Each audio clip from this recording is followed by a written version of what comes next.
salaamaaleykum ñu leen di nuyu di leen ziar di leen bëggee bu baax gis ngeen fan yi waa kër Macky Sall yi ak waa PDS yi seen système de manipulation bi nga xam ne moom rek lañ xam noonu lañ leen yaree ci wàllu politique loolu lañ leen inculqué temps yi ci Ousmane Sonko lañ ko jëmale di créer seen ay lettres di def ay tweets ak ay éléments de langage en complicité ak yenn site internet yeeg yenn journaux yi pour jaxase le président Ousmane Sonko ak sénégalais yi parce que xam nañ ne sénégalais yi dañoo bëgg président Ousmane Sonko xam nañ ne sénégalais yi Ousmane Sonko moo nekk ci seen xol ndax jubam ndax programme am bi mu am ngir jëmale Sénégal kanam ñoom nag ñoom seen programme mooy fen tappale manipulation léegi ci loolu nag lañ bëgg a dugal le président Ousmane Sonko pour mettre ko en mal ak sénégalais yi su ko defee ñu wan sénégalais yi ne ñoom ak Ousmane Sonko ñoo yem Ousmane Sonko day deal day négocier comme ñoom ay dealer lañ dañuy bëgg morom yeneen gis sax ci conférence de presse bu Khalifa Sall bi ak coalition yam Khalifa 2024 bi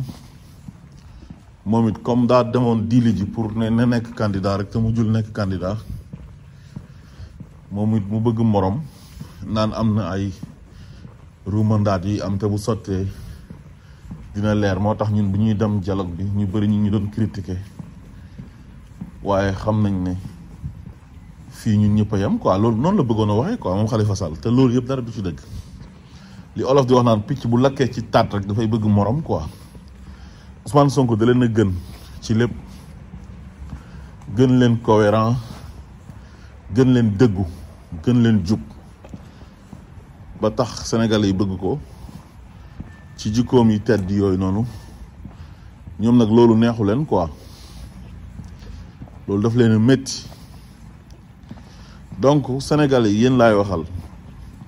les partisans et sympathisants du président Ousmane Sonko xam leen ne Ousmane Sonko du soppeeku ba àdduna du tukki nu mu meloon démb ba tax ngeen gis ko bëgg ko wóolu ko ba bëgg ko dénk réew mi saay-saay yi ànd ak Macky Sall ak waa PDS taxaw di ko xeex ba léegi noonu la mel ñoom ñoo fen seen ay fen ak seen ay tappale wane na ñoom ñoo yore état di jaay doole jàpp ko tuumaal ko dem tëj ko kaso donc ñëpp xam nañ ne moom kaso du place am ñëpp xam nañ ne suñuy tëj kaso rek ñi ñu war a tëj kaso mooy Macky Sall si moom la ñuy commencé ak saay-saay yu mu àndal nga xam ne ay sàcc lañ ay raykatu nit lañ def lu bon rek lañ xam defe naa ne bu ñu nekkoon dans un état de droit ñoom ñooy dem ci kaso yi président Ousmane Sonko nekk ci biti parce que masul def dara loo xam ne war nañ ko si mën a tëj kaso sàccul alalu sénégalais yi rayul nit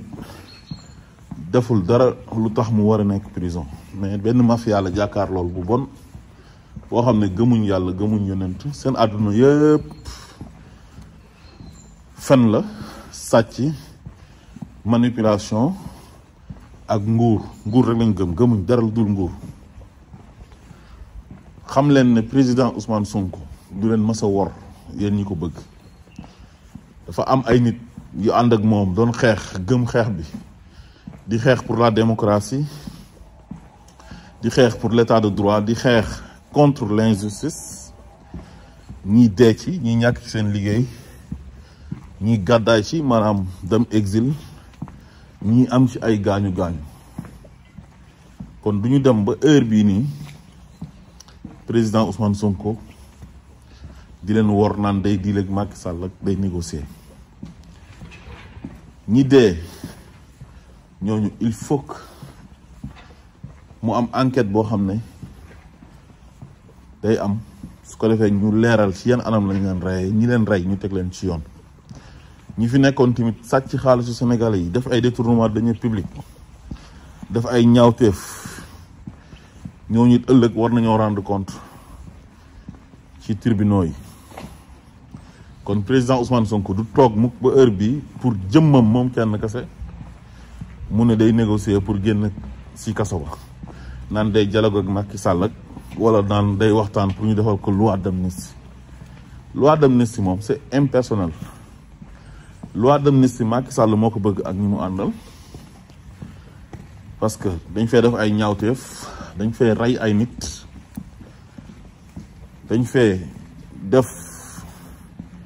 lépp loo xam ne yoon da koy tere muy ay malversation ci ay détournement de deniers publics yeneen ak yeneen. léegi ñu xam ne ñàkk nañ nguur gi ba pare ñu bëgg a def benn loi d'amnistie pour effacer seen ñaawteef yooyu nga xam ne ëllëg kenn du leen ci topp. loolu ku leen wax ne Ousmane Sonko dina nangu loolu est-ce que di ngeen ko gëm? waaye ñoom it buñ ko waree def wala ñu nar ko def loolu Ousmane Sonko mënu ci dara parce que Ousmane Sonko du moom moo am majorité assemblée nationale. lu mu man rek mooy ay député am bu ñu waree voter loi d'amnistie mu jox leen ndigal na leen bu leen ko voter parce que bu ngeen ko voter di ngeen wor ñi nga xam ne ñoom ñoo dee ñu ray leen ci ay mbiru politique yi ñàkk fay da nga xam ne ci àdduna bii la yem. ay mbiru nguur, nekk président, nekk ministre, bëgg a yàgg ci nguur di noos di sàcc xaalisu Sénégalais yi am ay privilèges ak avantages ñu koy xañ Ousmane Sonko ba jaral leen ñu ne dañ ko bëgg a tëj kaso di ko jiñ ay viol ak ay appel à l'insurrection ak ay terroristes ak ay jihadistes ak ay salafistes ak lu ne ba ci rebelle ñu jiñ ko mook ay xaritam ay partisans yam ak ay sympathisants yam tëj leen ci kaso yi.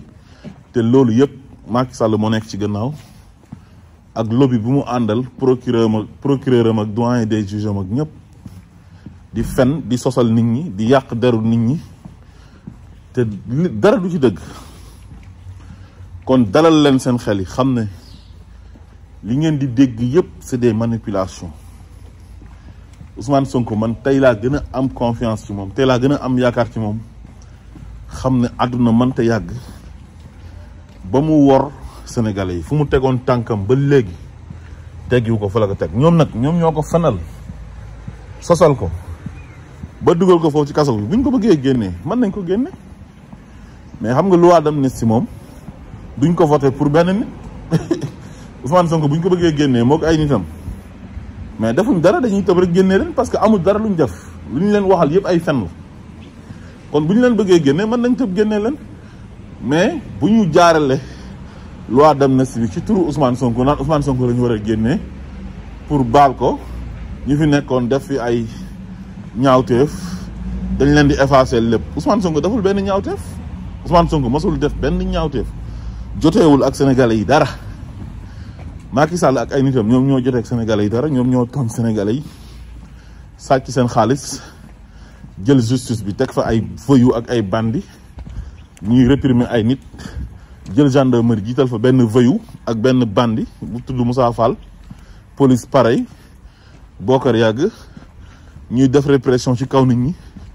di leen toroxal di leen torturer mel ni ñooñu duñ ay sénégalais te ñooñu defuñ dara. ñi def dara nag muy waa kër Macky Sall yi nga xam ne détournement de deniers publics ak trafic de faux billets ak ray nit ak lépp def nañ ko. ay forces de l'ordre yiy dóor ay xale ñuy dee kenn defu leen dara. léegi Ousmane Sonko nag ak ay nitam ñu tuumaal leen tuuma yoo xam ne dara du ci dëgg. Ousmane Sonko nee nañ moom moo génnee ay xale ñuy xeex waa léegi xanaa doo génnee xale muy xeex ba pare nga koy dóor bal mu dee te génnewul benn xale mu xeex. dafa wax ne Macky Sall daf ñoo bëgg a jaay dool te dañoo am projet nañu jàmmaar ak moom mu jeex tàkk. ñi doon xeex ñëpp dañoo gëm seen réew bëgg seen réew am démocratie bëgg seen réew état de droit am fa ñuy xeex mais xeexuñ pour Ousmane Sonko. ñoom ak Ousmane Sonko dañoo bokk idéologie pour xeex ñu génn ñu rey leen. waa léegi est-ce que manifestation moom nit war nañ ko see rey? kon ñi rey ñoom ñooy bandi yi ñoom ñooy voyous yi ñooñu la Macky Sall nag bëgg a defal loi d'amnistie di ci dugalaale turu Ousmane Sonko. Ousmane Sonko yoonam nekkul ci loi d'amnistie te du ci ànd tey du ci ànd ëllëg. man loolu wóor na ma te mën naa ko waxal man. gëm naa ne tamit du deal du dialogue ak Macky Sall parce que soxlawul pour dialogue ak Macky Sall. kon ngeen déggee ko noonu asalaamaaleykum wa rahmatullah.